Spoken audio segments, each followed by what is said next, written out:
You want to go first? You want me to go first? How do you want to do this? I'll go first. I'm not scared. All right, let's pull mine up here. My number 1 team, Georgia. Number 2, Michigan. Number 3, Florida State. Number 4, Ohio State. I'm trying to remember where I had them last week. I believe I pushed them up after their victory over Penn State. It was very impressive. Number 5, Washington. A lot of people are pissed at me for that. Number 6, especially you, Blake. Number 6, Oklahoma. Number 7, Oregon. Number 8, Texas. Number 9, Penn State. And number 10, Utah. All right, I'm going to go ahead and read mine because I'm about to attack you on yours. All right. Number 1, Georgia. Number 2, Michigan. Number 3, Florida State. Number 4, Ohio State. So, Joe, we'll probably get to this, but I was really close at flipping 3 and 4. I watched Florida State and Duke ran all over them when Riley Leonard was in there. I think it's the discussion throughout the season that we need to have. Oklahoma at number 5, Texas at number 6, Alabama at number 7, Washington, where they're rightly placed at number 8, number 9, Oregon, number 10, Penn State. Let's get this Washington thing out of the way. Let's try not to yell, and let's just get it over with. Joe, they didn't score an offensive touchdown last week. They did not score an offensive touchdown last week. And let me tell you how bad Arizona State is. You ready? Kyle Dillingham at the end of the game, did you see that viral clip on Twitter? Kyle Dillingham, literally in his post-game press conference, was begging for people at Arizona State. He said, if you're 6 foot, 350 pounds, and you think that you can block on field goal and extra point, please come try out. That's how they're scared of kicking the football. Okay. They are a horrible team without Jaden Rashada. Yeah. Horrible team. Won't argue that. And they could not score defense. They could not score. They got bailed out by their defense. Michael Penix looked like hot ass in the first and second half. He had 3 first-half turnovers. Jaden Daniels has never done that in his career. I am just saying, I don't care that it's Washington. I swear on everything in the name of the Father and the Son and the Holy Ghost. If a team cannot in the top 10 cannot score offensively, Joe, Utah had a better performance last week than they did. Utah, you cannot have games like that against arguably the worst team in the Pac-12. It can't happen. Good teams are allowed to have bad games. I'm not sitting here saying that Washington is a top 2, top 3 team. A lot of people were going as far as to say that they're the number 1 team in the country after they beat Oregon. I thought that was a little too rich for my blood. I think that it was and this is something that is a very big misconception with football that people that didn't play in college don't understand. When you play a close game against a big rival like that, They're not a rival. Oregon is a pretty big rival for them. Oh, I thought you meant Arizona State. Continue. When you play a game like they did against Oregon, it is such an emotional dump after that game to barely win when you shouldn't have, that they show up against Arizona State completely looking past them, and they played like shit. Yes, that is a bad performance. Their floor is really bad, but their ceiling to me has been displayed consistently enough against Oregon, against all the bad teams that they started the season against. They can still be one of the most offensively dominant teams in the country. They played a singular bad game. Other teams in the history of college football have had bad games to start their years. I mean, last year we had with Georgia when they played against Kent State. Yeah, but Georgia was never on the pinnacle of people comparing them to 2019 LSU offensively, though, Joe. Okay, but I didn't, and we're talking about where I ranked them. So I didn't rank them in the top 2 but like some people did. You said that they were a top 3 offense, and top 3 offenses don't do that. They are also dealing with injuries. And that is something that has not been talked about. With injuries. Their second best wide receiver, who is going to be a top 50 NFL draft pick, was unavailable for this game. And they have other injuries on their roster. That has been completely overlooked. Everyone just wants to dunk on them because they think they've been unjustly propped up. They're still a very good football team. They're good enough to be the number 5 best team. And I think that their win over Oregon is one of the most impressive wins this entire season. And they can get through the rest of their schedule and win out. They can. They can't beat Bama. Bama has a very good secondary. Wait. Bama has a very, let me get this point in. Bama has a very good secondary. I will concede that, but they don't have the bodies. They do not have the guys to keep up with all three of those receivers if they're healthy and on the field. They don't. And they don't have the offense that if Washington scores 2 touchdowns, I will get back and I will concede that because Bama plays LSU in 2 weeks. So we're about to find out. Okay. So we're legitimately about to find out. However, you can't do that. You can't be that bad offensively and me not drop you. When you don't show up, okay. And Joe, here's another thing. Okay, whoa, they played Oregon, and then they came back flat the next week. Joe, Alabama went on the road 2 straight weeks. Played A&M in a highly contested match. Jimbo Fisher, what some believe was his job on the line, some people believe that, against Alabama. They wind up winning that game. They turn right around their biggest rival, not named Auburn, in Tennessee, and beat them. Bama has been faced with that exact same thing. This is, again, where you and I disagree. Let me ask you a question. Would you rather face Oregon and Arizona State, or would you rather face A&M and then Tennessee? Obviously, actually, I'd rather face A&M than Tennessee. Oregon is so much bigger of a threat to play against compared to either of those teams. Joe, Arizona State might be the Colorado of a year ago. They are dead last in every statistical category, damn near. Are trap games just like not a thing? Like in the history of college football, not teams. Joe, what if last year? Let me throw this your way. What if last year Colorado would have given a dogfight to USC? They didn't. Oh, I'm saying what if? What if they would have?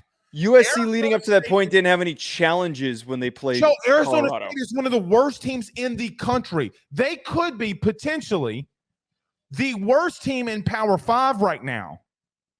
Without Rashada, they can't. They are there. I wouldn't go that far. I wouldn't say that they're worst in Power 5. Then who's the worst team in the Power 5? Nevada. Nevada just won. Nevada's not in Power 5. Oh, in the Power 5. I thought you said in FBS. I don't know why. Power 5. The worst team in the Power 5, not named Arizona State. Northwestern. Conceded. Okay, good pull. Vanderbilt stinks too. I don't think Vanderbilt's not worse. Vanderbilt is not worse than Arizona State. You know how I know? With a backup quarterback and A.J. Swan, or was it Swan or was it Spears? In Spears, they were, for 3 quarters against Missouri, a 7-1 football team, they were keeping up with them. Vandy can actually score. Vandy actually has a pulse. Okay. Fair. So I look at that and say, yeah, you got to play a very tough team in Oregon, conceded, followed by arguably one of the top 5 least. How am I trying to word this, Joe? A top 5 worst Power 5 team in the country. You know for sure in that matchup you're going to get 1 game. I just don't think it's totally fair when they have shown us what their ceiling is. It's my problem is, and what I'm getting at here, and why I don't like Alabama and why I'm not willing to put them in the top 10 is that I have seen Alabama's ceiling. Alabama's ceiling is the Tennessee game, and I have argued with you on this the entire year. I don't think Tennessee and Ole Miss are as good as that they have been ranked where they've been placed. Well, they're back end of the top 25 quality teams, and that's the furthest that they should be ranked. Let me counter this point. Alabama lost at home against Texas. Okay? Yeah. That loss is better than the Washington win over Arizona State. I don't disagree with that, and I will concede that Alabama's floor is higher than Washington's floor. But the ceiling for Washington when everybody's back on the field and they're back into their rhythm is so much higher than what Alabama can do. Alabama is a defense with an offense that's ready to implode. Yes, they have had a string of good games. Yes, they have. But I am still extremely wary, as I said on yesterday's show, that eventually the offensive line stuff is going to catch up to them in an important game. And I think that the LSU game is going to be one of them. Right. I hope it is. Uh-oh. What? Oh, I thought you were. I thought you. No, I have to move them back. That doesn't mean that I don't think they're a good team. I can't. Joe, I walked away from it flabbergasted. That's a good white person word for you. Flabbergasted. All right. There's no way to me that I just had to. All right. I got to pick on you about one thing. You ready? Utah.